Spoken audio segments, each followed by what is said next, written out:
Hi, my name is Tony and today I'm going to show you how to make a grape salsa from plantbasedonabudget.com. I am using California table grapes today and I'm using the green variety. They come in green, red, and black. I'm going with the green, but you could also use the red or black if you want. All of them would taste great in this salsa. I like to use green because the whole salsa that I'm making is going to have a whole green look. I'm going to put these over here, but I'm going to use these because I've already washed them.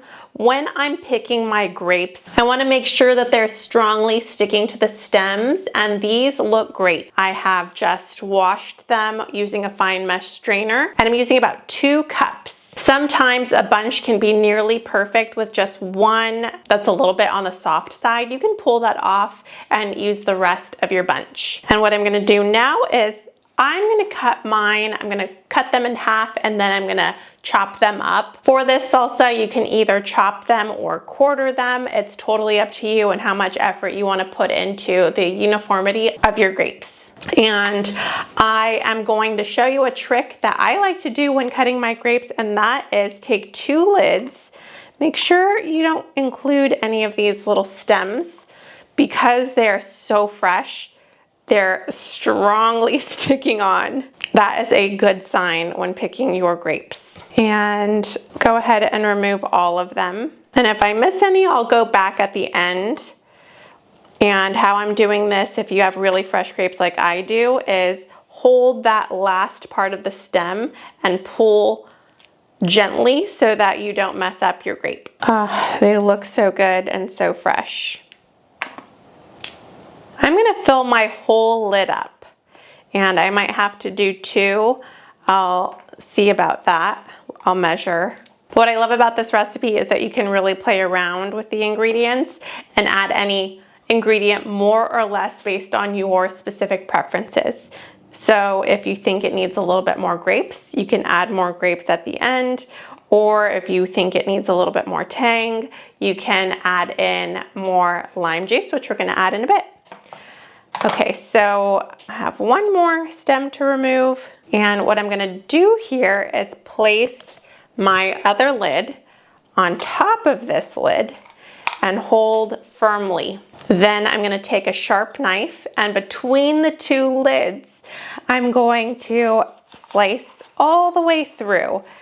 And this is going to save me so much time cutting individual grapes.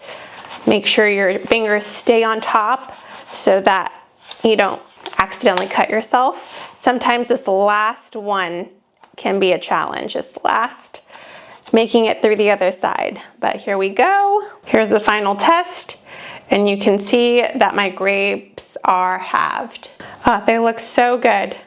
I'm gonna try something else right now and see if I can do that again, but the other way. Let's put this back on and see if we can try one more time, and that'll assist in cutting down the time. And I'm gonna flip mine around. Yeah, this is working. Now I've cut a lot of them. I'm gonna put them on my cutting board now. Try not to make a mess. Now I'm gonna roughly chop them.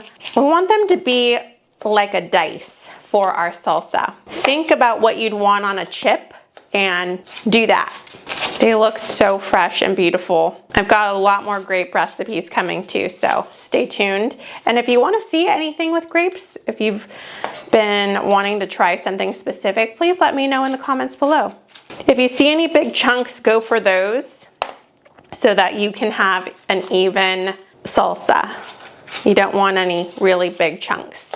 This is going to be perfect. So if you have some of these square lids, using 2 of them is going to be a perfect amount for our salsa today. Okay, I think I am done with this portion of it.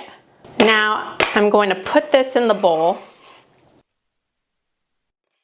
And fun fact, 99% of grapes grown in the United States are grown here in California, and a lot of them are right in my backyard. I'm in Sacramento Valley, and just a hop, a skip, and a jump away is San Joaquin Valley, where a lot of grapes are grown, along with the Coachella Valley, which you probably have heard of. Next, I'll be taking 1/2 onion. It can be small, it can be red, it can be yellow like the one I'm using, and we're going to dice this up, and we're going to measure out 1/4 cup. And how I'm doing it is I'm leaving this little guy right here. That's the fuzzy part. And I cut off the bottom, I remove the skin, and I am simply going to cut thin slices this way. I'm doing it a little bit awkwardly because of the camera angles. Watch your fingers. And then what I'm gonna do next is turn it this way and go the opposite way. I'm making mine pretty small, but you're welcome to do what you'd like. And this little bowl is just over 1/4 cup, so I'm gonna fill it nearly all the way and add this to my bowl with grapes. If you like more onion flavor, feel free to add the rest. I'm gonna save my onion and put it in a different dish later. Next, I'm gonna add in 1 jalapeno. My jalapeno is actually kind of big, so I might do half of it. And when you are thinking about adding in your jalapeno, decide whether or not you want to take the risk of it being spicy. If you like spice, you can go ahead and leave the seeds in. If you don't like spice, you can remove the seeds, and you can also rinse it if you don't want to take chances. And how I like to do it is just cut the top off, then cut it in half. Decide whether or not you want these seeds right here. And if you do, go ahead and leave it while you mince the rest. And if you don't, this would be the part where you scrape the innards out, and if you want, you can rinse the inside. I'm gonna leave it spicy today. We like spice, but I'm gonna remove a little bit of this innard part, and I'm gonna try to leave the seeds. So you can see I'm leaving all those seeds in there, and I am going to mince.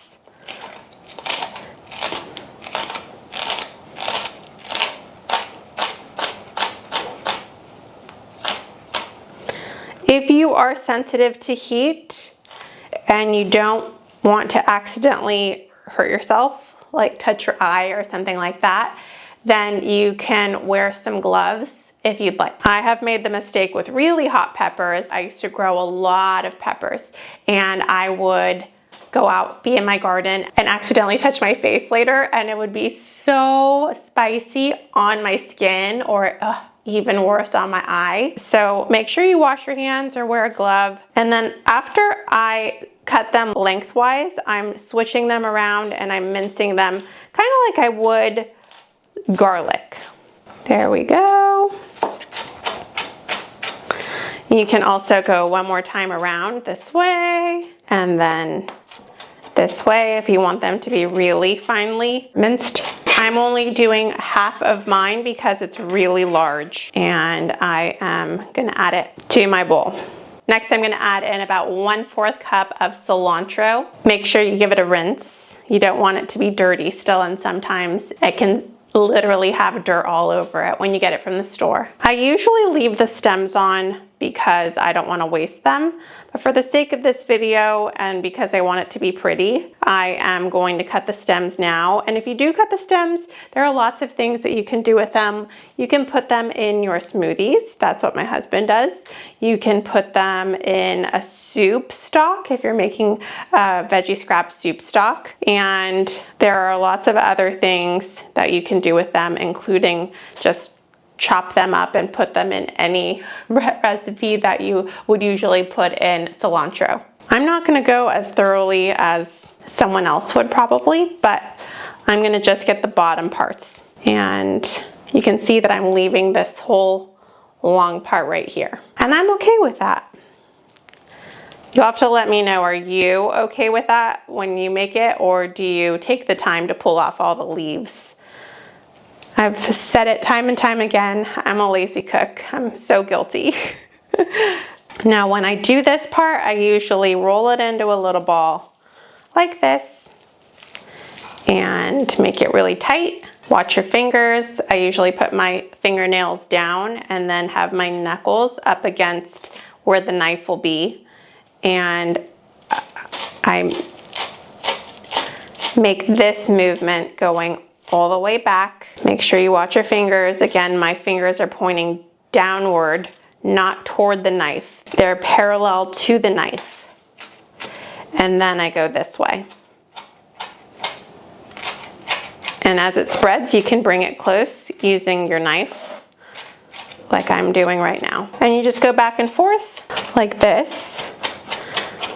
And we're gonna add in about 1/4 of a cup. That looks good to me. I also really love this scraper. I'll let you know the one I use, but I use it all the time. It makes picking up everything so much easier and usually less messy. My hand looks kind of messy right now, but usually less messy. Now I'm adding in the juice of 1 lime, and I'm simply just gonna cut it in half. If you have a really juicy lime and you wanna measure it just so that the taste isn't overpowered by the lime, then you can add in about 2 tablespoons. You can also do lemon juice if you are in a pinch. And I'm simply gonna use my lemon squeezer. Put that there. You can also, if you want, start with 1/2 lime and give it a taste test. See if you like it. I think that's what I'm gonna do too. And I'm gonna add in a little bit of salt. And because I have the pepper here, I usually don't put pepper, but I will because it's here. This grape salsa looks so tasty and fresh. Also, grapes have a lot of benefits. They help with your colon health, with your brain health. They support your immune system, and they're just really, really good. How good does this look? It's like an explosion of flavors in my nose. Now, I've already prepared this cute little dish right here, and all I need to do is add in my grape salsa, and we're good to go.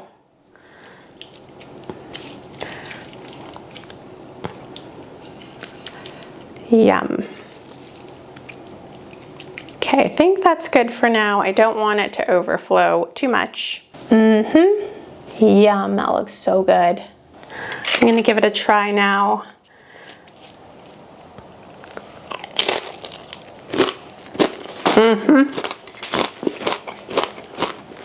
That is really, really good. I'm using green grapes, so they're a little bit more tart. But if you want a sweeter salsa, you can also try using red grapes. I think that that would be really pretty too, especially with red onions. Red onions and red grapes, that would be beautiful. Please let me know if you give it a try. And don't forget to look for California grapes when you get the option because they're the best. All right, have a good rest of your day. Thank you so much for watching. Bye.